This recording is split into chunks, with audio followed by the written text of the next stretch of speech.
ஒவ்வொருடைய உள்ளத்திலேயும் இருந்து செயல்படுத்துகிறது. ஒவ்வொருவரும் உண்மையிலேயே அந்த தயவாகத்தான் இருக்கிறோம். ஆனால் நாம் அதை உணரவில்லை. உணராமல் புறத்தைத்தான் பார்க்கிறோம். இன்னார் இன்னார் இருந்தார், அவர் செய்தார், போனார், வந்தார் என்று புற வடிவத்தையே எண்ணிக்கொண்டு அவர்களுடைய அக உண்மையை நாம் உணராமல் இருக்கிறோம். அவர் என்றும் இவர் என்றும் சொல்வதற்கு அன்று வேறு ஒன்றுமே இல்லை. நமது உள்ளத்திலேயே நமது தலை நடுவிலே இருக்கின்ற ஒன்றே ஒன்றுதான். தன்னுடைய சித்து செயலாலே கோடி கோடியாக பல கோடிகளாக இந்த அண்டங்களிலே உள்ள ஆன்மாக்கள் எல்லாமாக விளங்குகின்றார். ஆகினாலே ஒன்றை பற்றி கொள்ள வேண்டும், அதிலே இருந்து நாம் வாழ வேண்டும்.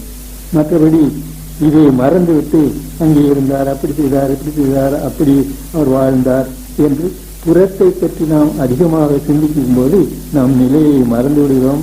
அது அப்படியே ஒடுங்கி ஒன்றுமில்லாமல் போய்விடுது. ஆகினாலே அதற்கு நின்று பிறழாமல் இருப்பதற்கு நமக்கு அனக நெறி சுத்த சன்மார்க்கம் என்ற ஒன்று அகத்திலிருந்து விரிகின்றது.